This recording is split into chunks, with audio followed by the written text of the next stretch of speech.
вот я сейчас вот сижу и смотрю альбом «Идеге Уйгу Тоната», который, значит, вышла к 20-летию проведения этого праздника. И здесь надо вспомнить Прасковью Ивановну Емельянову, которая была создателем этого альбома.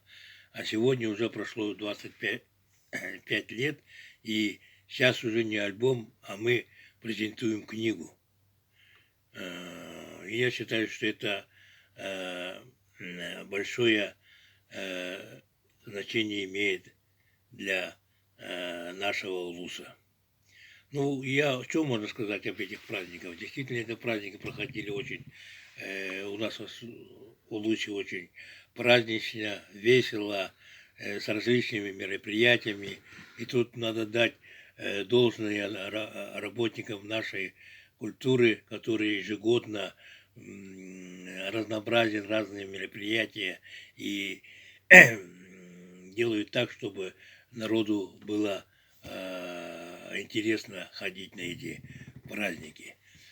Но вот ежегодно действительно эти праздники проводились какой-то изюминкой. И вот я, например, в 2001 году, будучи главой, для того, чтобы как-то разнообразить праздники, и для того, чтобы сделать познавательно для нашей молодежи, как же разделывается жеребенок,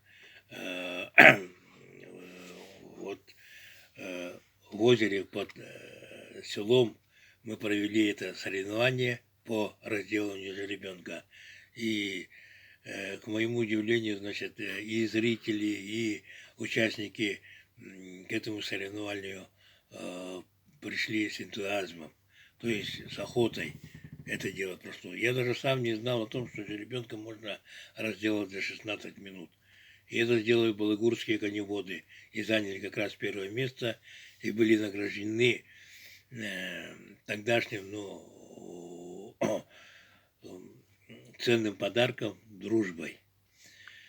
И вот такие мероприятия проводятся ежегодно.